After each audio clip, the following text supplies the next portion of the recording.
Assalamu alaikum wa rahmatullahi wa barakatuh.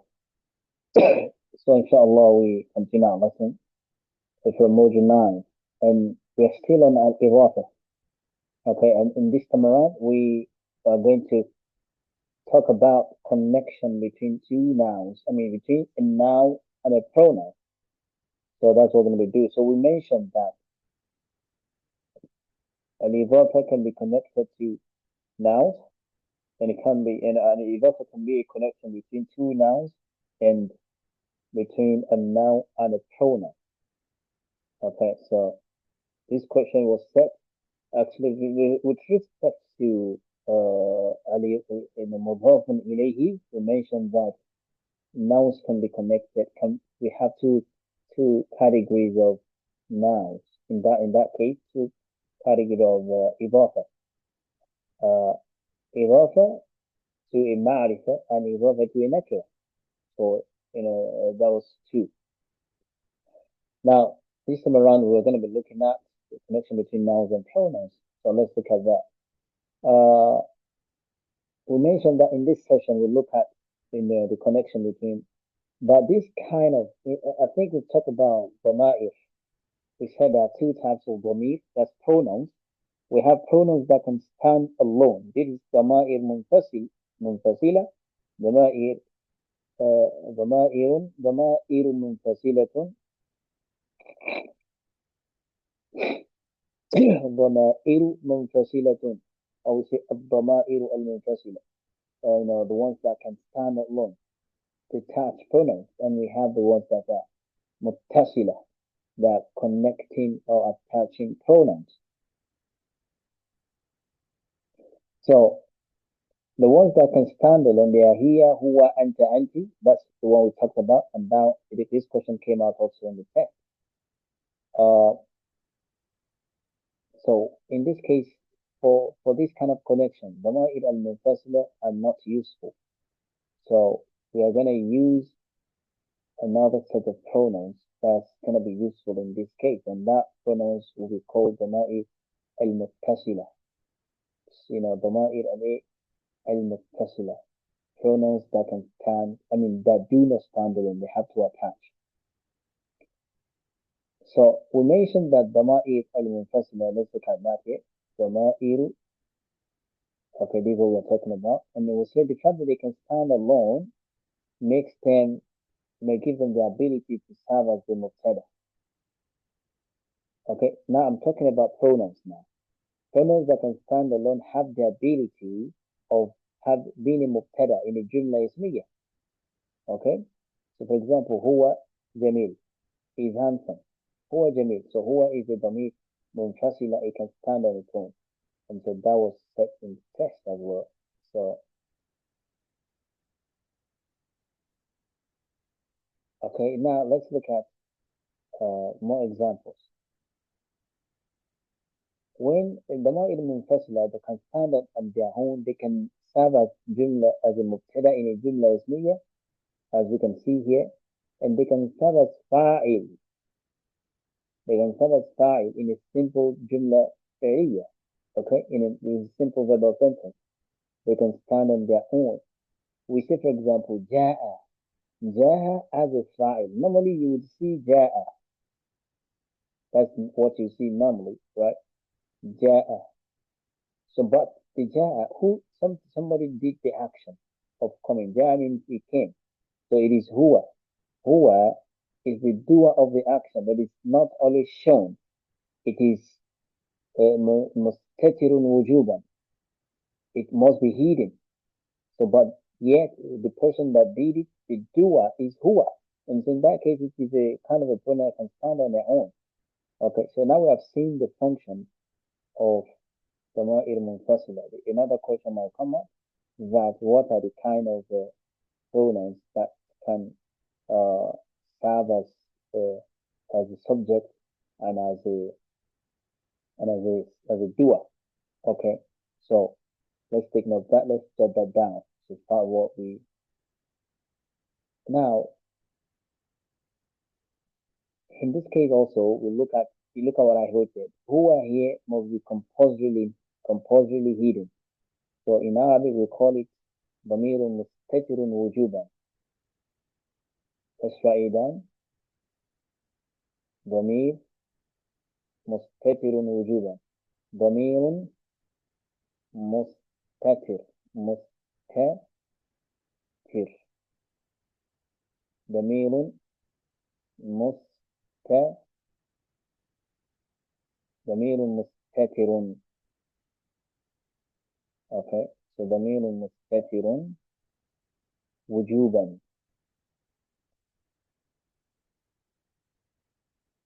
وجوبا. Alright, ضمير مستتر وجوبا. So that is a hidden pronoun, not the hidden compulsory. Okay, so that is what huwa is doing there. جاء هو. Now, here we can see that we have two types of sentences, جملة اسمية and جملة فعلية. So that's another point to take note. These are still preambles. Anyways, we are not yet into the major topic of this session. But these preambles are necessary. Now, let's go to where we need to come to now. Now, the second set of pronouns is termed as ضمائر المتصلة. And these are the set of pronouns that we need in these formations. They are called attached pronouns. Attached pronouns. Alright? They are called attached pronouns. And we have example of ki. You know, ka kitabuka. Ki kitabuki. Now these set of pronouns they can do, let's look at what they can do. When we say a pronoun is ضمائر المتصلة, what can we do? We have seen what a ضمائر المنفصلة, what it can do. We said it can serve as مبتدأ and it can also serve as فاعل. Are we together? ضمائر منفصلة can do all of things. Now ضمائر متصلة, attached pronouns. This is what they can do. They can serve as subject pronouns. ضمائر النصب. Attached pronouns can serve as ضمائر النصب. They can serve as subject pronouns. So, of a verb in a given verbal sentence. ضمائر النصب will occur in a verbal sentence. But not in a verbal sentence alone. There are some other verbs. Okay, we don't call them verbs. There's some other nouns. Okay, so like inna and a sister. They are called النواصب. We call them النواسخ. Okay, or let's call them النواصب. Now these inna and a sisters, they make whatever ismu inna, any noun that attached to them, or any pronoun, they make them in the nasb case. They turn them to be nasb. So that's why we have inna Allah. We are coming there. So if you have your who now, say innahu ghafurur rahim. Who here is fi mahalli nasb.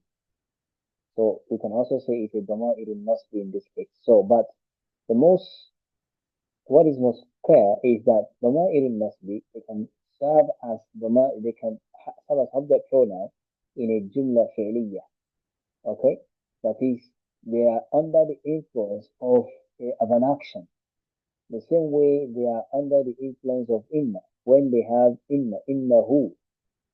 So who in this case is under the influence of inna, because inna would make it now to make it have be in the nasb case.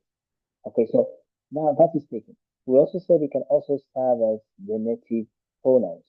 Genitive pronouns. We call it ضمائر الجر. We are still talking about the function of the ضمائر المتصلة. Pronouns that are attached. They can serve as subject pronouns when used in a jumla ismiya, in a jumla fi'liya, verbal sentence, and also when used with inna and our sisters. Alright? Now, they can also serve as ضمائر الجر. They can serve as ضمائر الجر. Alright? When they are attached to حروف الجر. Okay, for example, في, and you have your he, say he. All right, he in it. So he in this case مبني على الكسر في محل جر. It's also حرف الجر. It is also a particular verb. What I mean, genitive pronoun here, because it's under the influence of fi, which is حرف الجر. Another thing is in the Idofah statement. So ضمائر الجر can occur with a pronoun when it is used in an Idofah statement. For example, you say كتابه. You say what? كتابه. So kitab is, the kitab here is mudaf, and the who is mudafun ilayhi. And you know that mudafun ilayhi is supposed to have a kasra, that is supposed to be in a jar case. So that is what this who is doing here. So are we together? Do you understand this? So these are the two functions of ضمائر المتصلة. ضمائر الايه المتصلة. Are we together? Now, ضمائر متصلة. Let's look at them in an إضافة picture. Okay, كتابي. The ya is a ضمير متصل. ضمير ايه متصل. Please, are we following? ضمير متصل. That is what the ya is here. So it is a pronoun that attaches. So it's a first person pronoun. كتابه. Third person pronoun. كتابها. Feminine, third person. Masculine is who? كتابك كتاب. Okay, all of these are singular. Okay, so let's look at Joel now. We want to talk about what's our book. So you say kitabuna. The noon, this na is what we need here. Kitabuhuma. Huma is also Bamir. It is this same pronoun and also serve as the Mir Munfasil, the one that can stand alone. Are we together? So kitabukuma. Kuma is also one of them. It is both ضمير متصل and ضمير متصل. Okay. Now the plural form. كتابنا كتابهم كتابهن كتابكم كتابكن كتابكم كتابكن. Are we together? So all of these are pronouns that attach. Pronoun that does what? Pronouns that attach. So we have looked at the singular, the dual, and the plural form of them. So the grammatic, let's look at the grammar concept here. So we mentioned that this ya, okay, this one, first person, who, ha, ka, and ki. All of these are singular. Okay? And usually they are mabni. They are always fixed on a particular, the who is on who. Ha is on ha. Ka is with fatha. Ki is kesra. So it's always fixed. So in that case, when we are doing the analysis, when we get to the analysis, we talk about it. We say mabniyu ala, for this year, mabniyu ala sukun. So I know you say fi mahalli. It is permanently or invariably built on sukun. And then but it is in a position where it's supposed to be in a jar case. So that's how we do. So I think you understand. So that's all this one is talking about. So for example, my car, say yaroti. My cupboard, أو خزانتي. Okay, قلمي, أمي, جاروري. Okay, my drawer and dulab. Okay, or we say dulabi. So if you're talking about wardrobe. So for dual and plural, you have all of this. Okay, so this same thing they're both used for, except for huma. Huma for two people, kuma for two people. But This kum, kunna, hunna, and na. All right, they are for plural people. So the na also can serve as plural. Okay, so let's take note of all of that. Now, I mentioned that your attached pronouns they can serve as um object pronoun when you use it with a verb. One of them is this. The common statement that we say, Jazakumullahu khaira, Jazakum. This jaza is a verb, and this kum is the object. So, Jazakumullahu khaira, may Allah reward you with goodness. Do you understand that? So, the verb is jaza. Okay, so, and then it is attached to kum. So, and that's how we have jazakum. Now, let's have a quick exercise, a quick quiz. Can someone say, may Allah reward us with good? May Allah reward us with good. Yeah, anyone, please?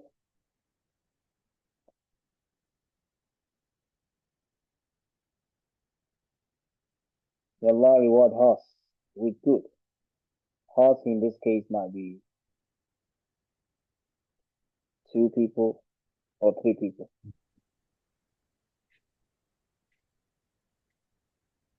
جزانا الله خيرا.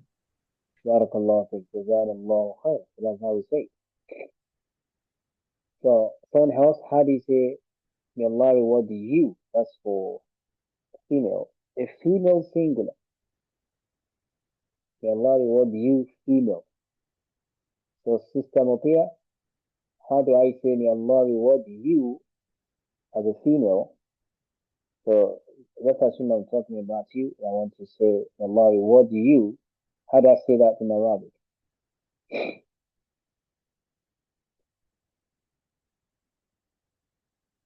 We are waiting for Sister Mopia. جزاكن الله خيرا. No, I'm talking about singular, you. I'm talking about you. It's you that I want to pray for. جزاكم الله خيرا. No. I want to pray for you. You are a female, a singular female.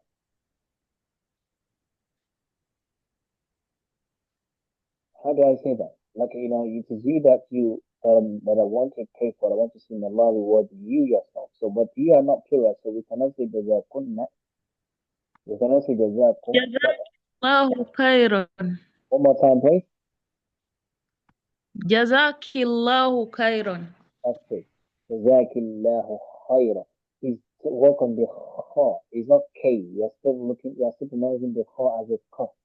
It's not supposed to be. So you have to work on the throat. Your throat must vibrate when you pronounce it. Jazakillahu khayra. Alright, barakallah. So that's what we have there. And so that's how it works. Now, let's quickly move on to how to make an attached pronoun. How to make an attached pronoun become detached. How to make an attached pronoun become what? Detached. So, for example, we have all these yeah. We have the ka, we have the ki, ka, ki. We have the na, okay, huma, kumma, and all of that. So, how do you make all these attached pronouns? How do you make them detached? Okay, so what do? We have the prefix iya. Please let's take note of that. We have the prefix iya.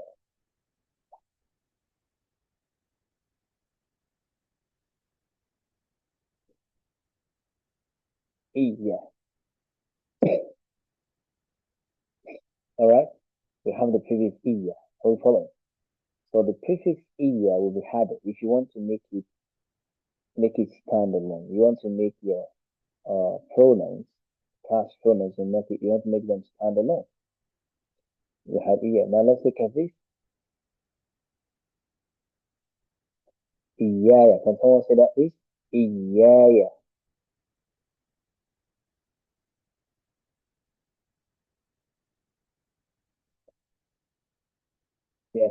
إياي. إياك. Okay, good. I think Brother Adam was able to come up today just a little bit. Okay, إياي. Now next one. إياك.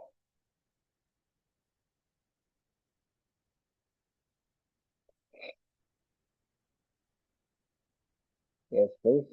إياك. Sometimes say that. إياك. Barakallahu feek. So then we have none of our sisters are talking. Sister Jamila, you've not been saying anything so far. Yeah, we have Iyaki. Okay? So Iyahu.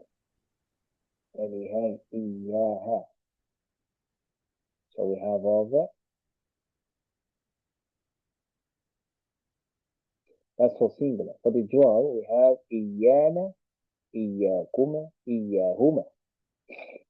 Okay? So for the plural form, we have Iyana, Iyahum, Iyahunna, Iyakum, Iyakunna. Okay, so we just have Iya for that. Now let's look at some Quranic examples regarding this. So we have in Surah Al-Fatiha, إياك نعبد وإياك نستعين. إياك نعبد وإياك نستعين. Is that okay? In another surah, واشكروا لله إن كنتم إياه تعبدون. Yeah, إن كنتم إياه. We have that. So we have turned the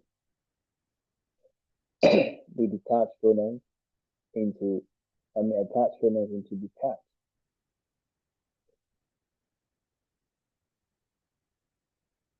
Now, what happens? Why? What's the essence? Why do we have to do why do we have to make a detached pronouns attached?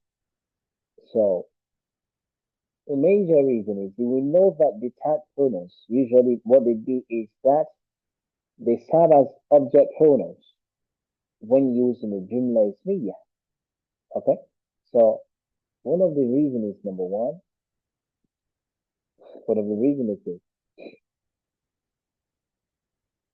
If they are used, if you have a verb that is transitive to two objects, when you have a verb that is transitive to two objects, and it has first subject, the first object, okay? Now the second object is this pronoun. It has to stand alone. The second object has to stand alone. Now let's look at an example to make this better.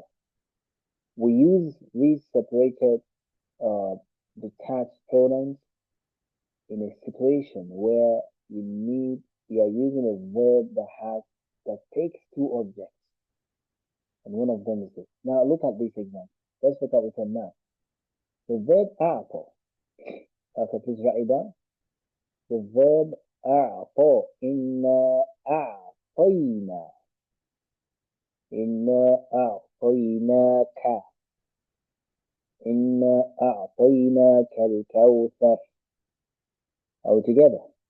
This is the verb a'ta. A'ta is a four-letter verb.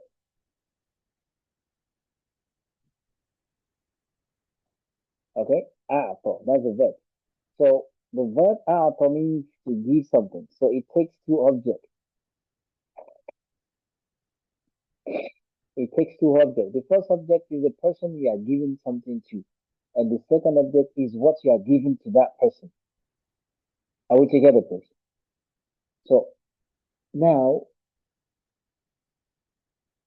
to who? The who is the person you are giving something to. All right. What do you give it to him? A book. أعطيته كتابا. All right. I gave him a book. Are we together? I gave him a book. Is that okay? So we use with a pronoun now. I gave it to him. or I gave it to him. In this case, we have changed. Okay, it can even be like that. أعطيته إياه. أعطيته, the who is still the who here. That's the person you gave something to. But the book now, we don't want to say kitaban anymore. We want to change it to a pronoun. Are we together? So maybe you don't want to mention what you gave to someone. أعطيته إياه. Are we together, please? So let's No. assume that we don't have a chance to separate these who. Look at this who. This who is a detached pronoun. Is an attached pronoun. Let's assume we don't have a chance to separate it. What's going to happen? We're going to say to who. Do you understand that?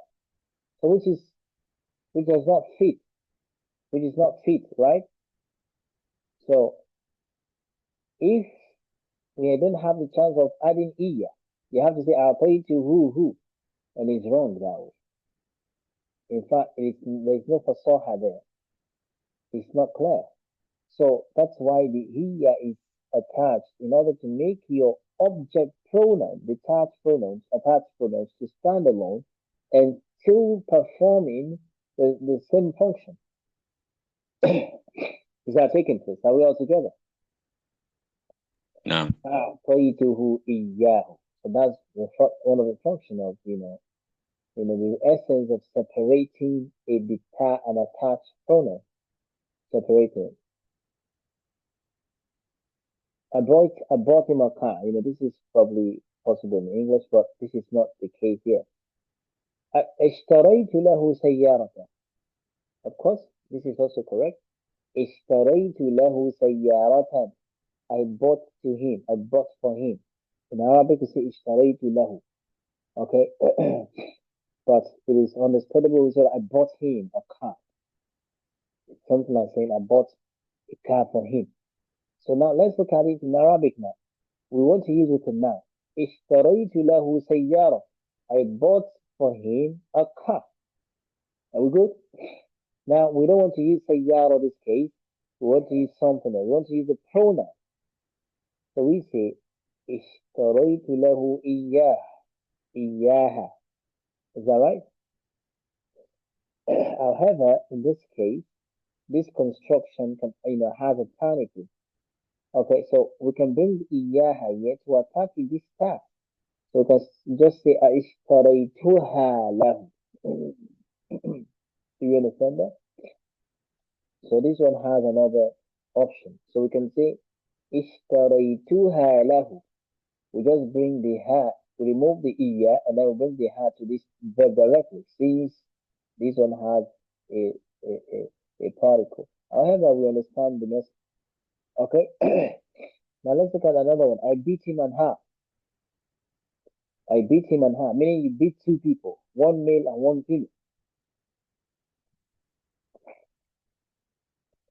So now we say ضربت أحمد وزينب. ضربت, I beat. ضربت.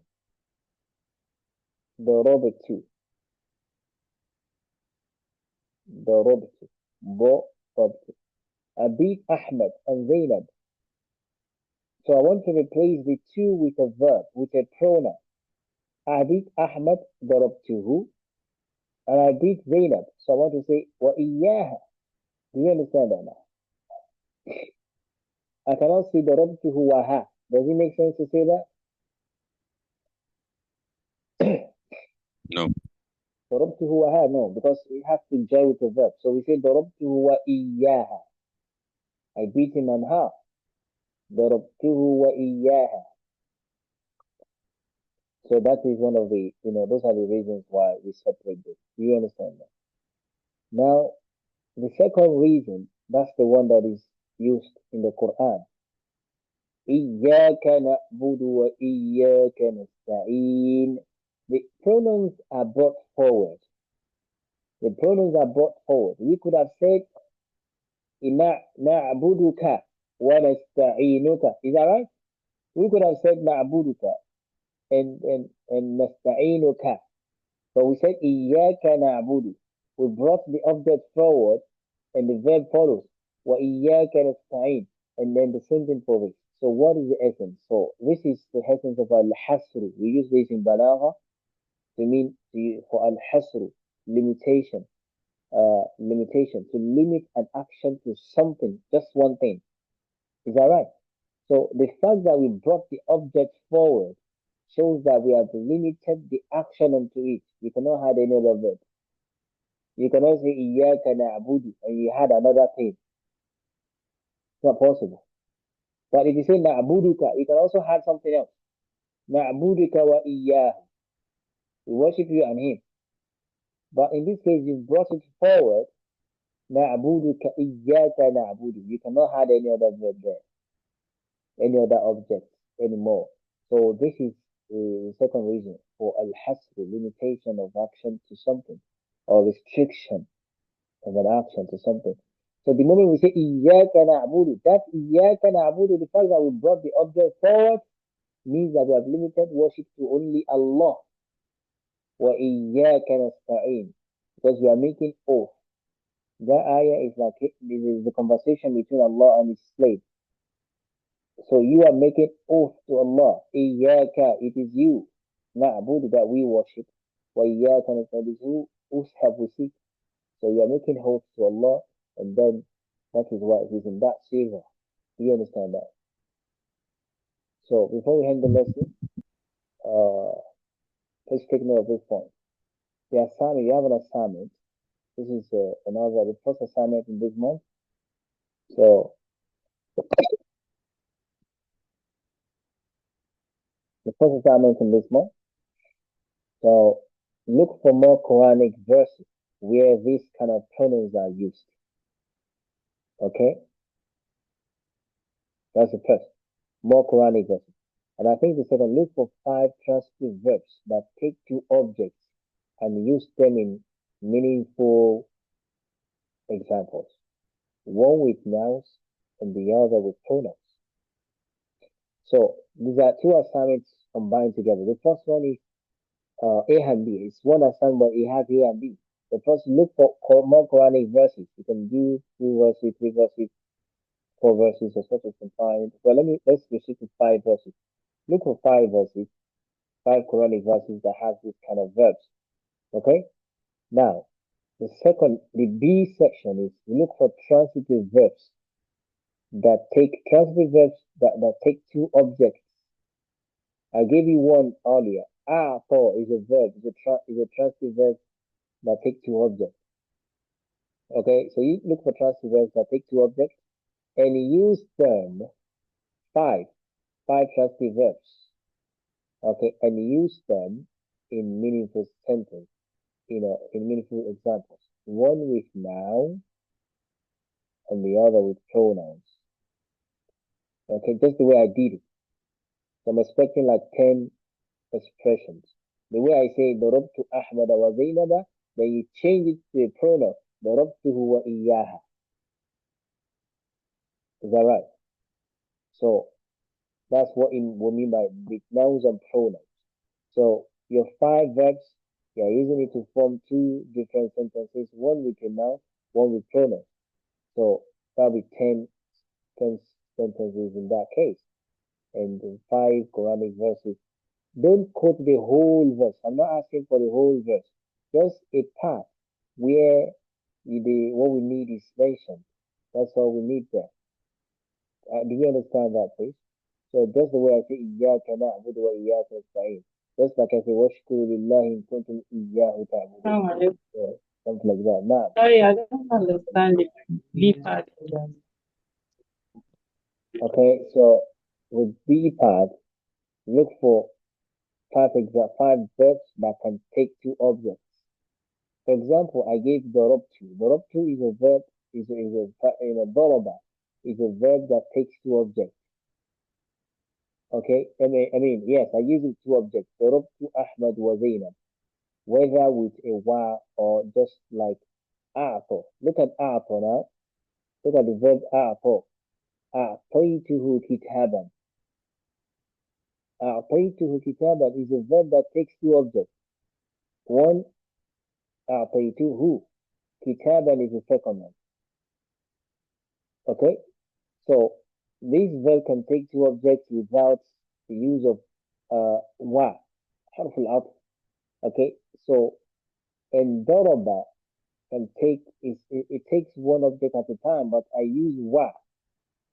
So ضربت أحمد وزينب. So what I'm trying to say is look for a verb or five verbs that you can use two objects with successfully. Okay, just like what I gave here. أعطى is an example. أعطى is an example of a verb that takes two objects directly. So you can look for an example of something, other verbs that have the same, that is in this same category. And another one is the one I gave here, ضرب. ضربت أحمد وزينب. I used two objects with that too, successfully. So you can look for, verbs that have this, that you can use in this manner, different than the ones I gave. Doesn't make sense. Do you understand that? No. So that's what the B is all about. So the A is understood. The B is now understood. So please let's try if it is possible together. If we do this assignment, it's gonna help you to increase your bank of words and also to make you be able to speak or to. So the more you do it, the better you become, because we can have the control of different verbs and to use in different occasions. So we stop here, inshallah. So if there is is there any further question? No. Okay, yes. Yeah, Ustaz, now that we have successfully converted the attached pronouns we have converted them to independent pronouns, can we now classify them as ضمائر منفصلة? Yes, they are not actually. They are not ضمائر منفصلة. They are still not ضمائر منفصلة. We just separated them now. Okay, we just separated them. They cannot stand except with the help of iya. So they are still ضمائر المتصلة, because they cannot do without this iya. So they have to attach with iya. So that means they are still not standing alone. They are still attaching to something. But in this case, we have been able to separate them to make them at least stand alone from attaching directly to the verb or to, whatever. So we cannot still say we cannot say they are the modern mutasila. They are still the modern mutasila, but separated. Okay, so we have separated them, from their main source, their main partner, where they're supposed to attach to. So I think we understand that now. It's just a way of making them stand alone. Yeah, that's what we have done. Yes. Is that answer? No. Yeah, barakallah fiqh. And so please take note of the functions, the reason, the purpose. There are two purposes that we mentioned why we have to make them separated like this. So please take note of that. Allah subhanahu wa ta'ala make it easy. Any other question before we?